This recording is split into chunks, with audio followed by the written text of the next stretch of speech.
ಸ್ನೇಹಿತರೆ, ಇವತ್ತು ನಾವು ಮೀಶೋ ಆ್ಯಪ್ನಲ್ಲಿ ರಿಫಂಡನ್ನು ತಗೊಳ್ಳೋ ಸಲುವಾಗಿ ನಾವು ಬ್ಯಾಂಕ್ ಅಕೌಂಟನ್ನು ಆ್ಯಡ್ ಮಾಡೋದು ಹೇಗೆ ಅನ್ನೋದನ್ನು ನಾನು ಹೇಳ್ತೀನಿ. ನಾವು ಇದುವರೆಗೂ ಬ್ಯಾಂಕ್ ಅಕೌಂಟನ್ನು ಒಂದು ಸಾರಿನೂ ಆ್ಯಡ್ ಮಾಡಿಲ್ಲ. ನಾವು ಮೊದಲ ಬಾರಿ ರಿಫಂಡನ್ನು ತಗೊಳ್ತಾ ಇದ್ದೀವಿ ಅಂದರೆ ಅಲ್ಲಿ ನಾವು ಮೊದಲು ಬ್ಯಾಂಕ್ ಅಕೌಂಟ್ ಅಥವಾ UPI ID ನ ಆ್ಯಡ್ ಮಾಡಬೇಕು. ಯಾವ ರೀತಿ ಪ್ರೊಸೆಸ್ ಇರುತ್ತೆ ಅಂತ ಸಂಪೂರ್ಣವಾಗಿ ನಾನು ಇವತ್ತು ತುಂಬ ಈಸಿಯಾಗಿ ಎಕ್ಸ್ಪ್ಲೈನ್ ಮಾಡ್ತೀನಿ. ಹಾಗೆ ನಮ್ಮ ಚಾನಲ್ಗೆ ಮೊದಲು ಬಂದಿದ್ದರೆ ದಯವಿಟ್ಟು ನಮ್ಮ ಚಾನಲ್ನ ಸಬ್ಸ್ಕ್ರೈಬ್ ಮಾಡಿ ಮತ್ತು ಪಕ್ಕದಲ್ಲಿರುವಂಥ ಬೆಲ್ ಐಕನನ್ನು ಪ್ರೆಸ್ ಮಾಡಿ ನಮ್ಮ ತಂತ್ರಜ್ಞಾನ ಆಧಾರಿತ ಬೃಹತ್ ಕುಟುಂಬದ ಸದಸ್ಯರಾಗಿ.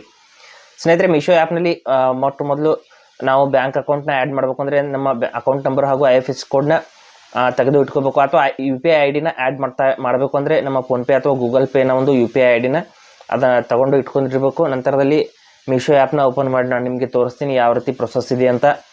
ಮೀಶೋ ಆ್ಯಪ್ನ ಓಪನ್ ಮಾಡಿದ್ದೀನಿ. ಮಾಡಿದ ನಂತರದಲ್ಲಿ ನಮ್ಮ ಅಕೌಂಟ್ ನಂಬರ್ನ ನಾವು ಆ್ಯಡ್ ಮಾಡ್ತಾಯಿದ್ರೆ ಅದರೊಟ್ಟಿಗೆ ನಾವು IFSC ಕೋಡ್ನು ಕೂಡ ಆ್ಯಡ್ ಮಾಡಬೇಕಾಗುತ್ತೆ. ನಾವು UPI ID ನ ಆ್ಯಡ್ ಮಾಡ್ತಾಯಿದ್ರೆ ಕೇವಲ UPI ID ಮಾತ್ರ ಸಾಕು. ಇಲ್ಲಿ ಕೆಳಗಡೆ ಅಕೌಂಟ್ ಮೇಲೆ ಕ್ಲಿಕ್ ಮಾಡ್ಕೊಳ್ಳಿ. ಮೀಶೋ ಆ್ಯಪ್ನಲ್ಲಿ ಇಲ್ಲಿ ಅಕೌಂಟ್ ಮೇಲೆ ಕ್ಲಿಕ್ ಮಾಡಿದ ನಂತರದಲ್ಲಿ ಇಲ್ಲಿ ಬ್ಯಾಂಕ್ ಆ್ಯಂಡ್ UPI ಡೀಟೇಲ್ಸ್ ಅಂತ ಒಂದು ಆಪ್ಷನ್ ಇದೆ ನೋಡಿ.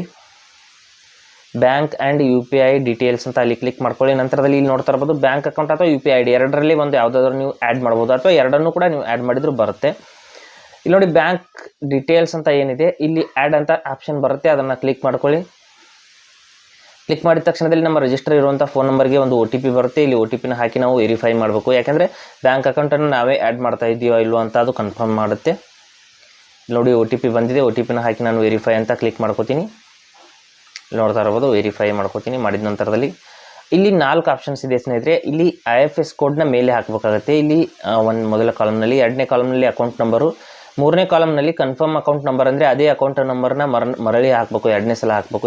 ಎರಡು ಬಾರಿ ಅಕೌಂಟ್ ನಂಬರ್ನ ಹಾಕಿದ ನಂತರದಲ್ಲಿ ಕೆಳಗಡೆ ಅಕೌಂಟ್ ಹೋಲ್ಡರ್ಸ್ ನೇಮ್ ಅಂತ ಇದೆ ಸ್ನೇಹಿತರೆ, ಅದನ್ನು ಕೂಡ ಫಿಲ್ ಮಾಡ್ಕೋಬೇಕು. 4 ಆಪ್ಷನ್ಸ್ಗಳನ್ನ ನಾನೀಗ ಫಿಲ್ ಮಾಡ್ಕೊಂಡಿದ್ದೀನಿ. ನಂತರದಲ್ಲಿ ಇಲ್ಲಿ ಸಬ್ಮಿಟ್ ಅಂತ ಕ್ಲಿಕ್ ಮಾಡ್ಕೊಳ್ಳೋಣ. ಮಾಡಿದ ನಂತರದಲ್ಲಿ ನೋಡ್ಬೋದು ನಮ್ಮ ಒಂದು ಬ್ಯಾಂಕ್ ಡೀಟೇಲ್ಸ್ ಅನ್ನೋದು ಸಂಪೂರ್ಣವಾಗಿ ಆ್ಯಡ್ ಆಗಿದೆ. ಇಲ್ಲಿ ವೆರಿಫೈಡ್ ಅಂತ ಕೂಡ ಬರ್ತಾ ಇದೆ. ಈ ರೀತಿ ನಾವು ನಮ್ಮ ಒಂದು ಬ್ಯಾಂಕ್ ಡೀಟೇಲ್ಸ್ನ ಆ್ಯಡ್ ಮಾಡಬಹುದು. ಮತ್ತು ಕೆಳಗಡೆ UPI ID ಅಂತ ಇದೆ ಸ್ನೇಹಿತರೆ, ಅದನ್ನು ಕೂಡ ನೀವು UPI ಡೀಟೇಲ್ಸ್ ಅಂತ ಇದೆ, ಅದನ್ನು ಕೂಡ ಈಸಿಯಾಗಿ ನೀವು ಆ್ಯಡ್ ಮಾಡಬಹುದು. ಈ ರೀತಿ ನಾವು ರಿಫಂಡನ್ನು ಪಡೆಯೋದಕ್ಕೆ ಮೀಶೋ ಆ್ಯಪ್ನಲ್ಲಿ ಬ್ಯಾಂಕ್ ಅಕೌಂಟ್ ಹಾಗೂ UPI ID ನ ಆ್ಯಡ್ ಮಾಡ್ಕೋಬಹುದು. ಹಾಗೆ ಸ್ನೇಹಿತರೆ, ಕೊಟ್ಟಿರೋ ಮಾಹಿತಿ ಸಂಪೂರ್ಣ ಮತ್ತು ನಿರೂಪಣೆ ಮಾಡಿದ ಶೈಲಿ ಉತ್ತಮ ಅಂತ ಅನಿಸಿದರೆ ವಿಡಿಯೋನ ಲೈಕ್ ಮಾಡಿ ಮತ್ತು ನಿಮ್ಮ ಸ್ನೇಹಿತರಿಗೂ ಕೂಡ ಶೇರ್ ಮಾಡಿ. ಹಾಗೆ ಇದರ ಬಗ್ಗೆ ಸಮಸ್ಯೆಗಳು, ಡೌಟ್ಗಳಿದ್ದರೆ ಕಮೆಂಟಲ್ಲಿ ಅವಶ್ಯವಾಗಿ ತಿಳಿಸಿ.